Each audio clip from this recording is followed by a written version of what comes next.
ಶ್ರೀನಿವಾಸ್ ಅವರು ಏನು ನೇರದಲ್ಲಿ ಅದು ನಗರದ ಪಾರ್ಕಲ್ಲಿ ಬಹಳ ಕೆಲಸ ಮಾಡತಕ್ಕಂಥ ಒಬ್ಬ ಸ್ನೇಹಿತ ಅಂದ್ರೆ ಪಾರ್ಕರ್ ಅವರು ಸುಮಾರು 10 ಕಾಲ ವಾಕ್ ಮಾಡ್ಕೊಂಡು ಅವರು ನಿವೃತ್ತಿ ಆದ್ಮೇಲೂ ಸ್ವಂತ ಒಂದು ಉದ್ಯೋಗ ನೋಡ್ಕೊಂಡು ನಮ್ಮ ಜೊತೆ ನಮ್ಮ ಫ್ರೆಂಡ್ಸ್ ಜೊತೆ ನಮ್ಮ ಜೊತೆ ಏನು ನಮ್ಮ ಜೊತೆ ಯೋಗೇಶ್ ಜೊತೆ ಎಲ್ಲ ಇಟ್ಕೊಂಡು ಉತ್ತಮವಾದ ಸಂಬಂಧ ಬೆಳೆಸ್ಕೊಂಡಿದ್ದು.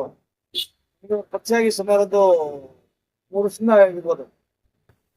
ನಮ್ಮ ಏನು ಜಯನಗರ ವಿಧಾನಸಭಾ ಕ್ಷೇತ್ರ ಎಲೆಕ್ಷನ್ ಶುರುವಾಯ್ತು ಆಗ ನಮ್ಮ ರಾಮಮೂರ್ತಿ ಜೊತೆ ರಾತ್ರಿ ಎಲ್ಲೂ ನೋಡಿದೆ.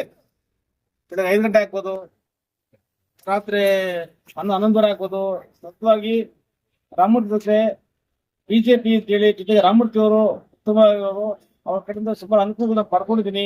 ರಾಮಮೂರ್ತಿನ ಗೆಲ್ಲಿಸ್ಬೇಕು. ಜೊತೆಗೆ ಈ ನಮ್ಮ ಏನು ನಟರಾಜ ಪಾರ್ಕಲ್ಲಿ ಒಂದು ಒಳ್ಳೆ ಏಳಿಗೆ ಮಾಡ್ಬೇಕು ಅಂತ ಹೇಳಿ ಎಸ್.ಕೆ. ನಟ ಸರ್ ಆಗ್ಬೋದು, ಮನೋಜ್ ರೆಡ್ಡಿ ಆಗ್ಬೋದು, ಮತ್ತೆ ನಮ್ಮ ಸೋಮಶೇಖರ್ ಸರ್ ಆಗ್ಬೋದು, ಎಲ್ಲಾ ಒಂದು ಕಾರ್ಪೊರೇಟರ್ ಜೊತೆ ಉತ್ತಮವಾಗಿ ಸಂಬಂಧ ಇಟ್ಕೊಂಡು ಎಲ್ಲರ ಮನಸ್ಸುಗಳನ್ನ ಅವರು ಸಂಪಾದನೆ ಮಾಡ್ಕೊಂಡು ಬಂದಿದ್ದಾರೆ. ಅವತ್ತು ಆತ್ಮೀಯರಾಗಿದ್ರು. ಎಲ್ಲೇ ಹೋದ್ರು ಬೆಳಗ್ಗೆ 6 ಗಂಟೆ ಹೋಗ್ಬೇಕು ಅಂದ್ರೆ ಬರ್ತೀವಿ ಅವರು. ಸಂಜೆ ಆಗ್ಲಿ ಮಧ್ಯಾಹ್ನ ಆಗ್ಲಿ ಏನೇ ಕಾರ್ಯಕ್ರಮ ಇದ್ರು ಮತ್ತೆ ಇದು ಮನೆ ಹೋಗೋರು ಎಲ್ಲ ಕಳ್ಸ್ಬಿಟ್ಟು ನನ್ನ ಮನೆ ಬಿಟ್ಟವ್ರು ಮನೆಗೆ ಹೋಗಿದ್ದಾರೆ. ಇವತ್ತು ಕಾರ್ಯಕ್ರಮ ಮಾಡ್ಬೇಕು ಅಂದ್ರೆ ಮಾಡ್ಲಿಕ್ಕೆ, ಯಾಕೆಂದ್ರೆ ದಿನ ಬರೋರು, ದಿನ ಕೈ ಜೋಡಿಸೋರು, ಅವರು ಮುತ್ತುವರ್ತಿಯಿಂದ ಒಂದು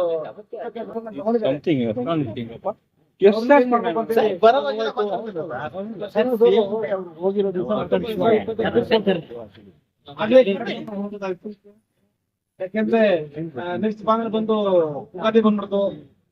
ನಿನ್ನೆ ಮಾಡೋಣ ನಮ್ಕೊಂಡು ಸ್ನೇಹಿತರೆಲ್ಲ ನಿನ್ನೆ ಶ್ರೀರಾಮನವಮಿ ಬಂತು, ಹಬ್ಬದ ಮಗಳು ಬರ್ತಾ ಇತ್ತು. ಸೊ ಎಲ್ಲ ಹೇಳಿದ್ರು ಮುಂದಿನ ವಾರ ಮಾಡೋಣ ಅಂತ. ನಮ್ಮ ರಾಧಾಕೃಷ್ಣ ಬರ್ತಾ ಇದಾರೆ, ರಾಧಾಕೃಷ್ಣಮೂರ್ತಿ ಬರ್ತಾ ಇದಾರೆ. ಯಾಕೆಂದ್ರೆ ವಾರಗಳು ಮುಂದೆ ಹೋದ್ರೆ ಸ್ನೇಹ ಕೇಳ್ತಾ ಇಲ್ಲ, ಮನ್ಸು ಕೇಳ್ತಾ ಇಲ್ಲ. ಅದಕ್ಕೆ ನೋಡಿ ಸೋಮವಾರ ಆದ್ರೂ ಪಾರ್ಕ್ ಇರ್ತಕ್ಕಂಥ ಎಲ್ಲರೂ ಸೇರಿ ಅವ್ರಿಗೊಂದು ಶ್ರದ್ಧಾಂಜಲಿ ಶೋಕಾಚರಣೆ ಮಾಡ್ತಾ ಇದೀವಿ. ಅವ್ರ ಆತ್ಮಕ್ಕೆ ಶಾಂತಿ ಸಿಗ್ಲಿ. ಶ್ರೀನಿವಾಸ್ ಅವ್ರು ಎಲ್ಲೂ ಹೋಗಿಲ್ಲ, ನಮ್ಮ ಜೊತೆ ಇರ್ತಾರೆ. ಅವ್ರನ್ನ ಮರೆಯೋದಕ್ಕಾಗಲ್ಲ.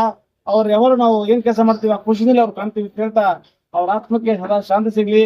ಜೊತೆಗೆ ಅವ್ರ ಮನೆಯವ್ರಿಗೂ ಶ್ರೀನಿವಾಸ ಅವ್ರ ಬಿಟ್ಟು ಇಷ್ಟು ಅದಕ್ಕೆ ದುಃಖ ಆಗಿದೆಯೋ ಆ ದುಃಖನ ದೇವರು ಮನಸ್ಲಿ ಅಂತ ನನ್ನ ಮಾತು ಮುಗಿಸಿ ನನ್ನ ಜೊತೆ ಸದಾ ಶ್ರೀನಿವಾಸ ಇರ್ತಾರೆ ಅಂತ ನನ್ನ ಮಾತಾಡಿ ನಾನು ಜೈ ಹಿಂದ್ ಶ್ರೀನಿವಾಸ್ ಅವರೇ.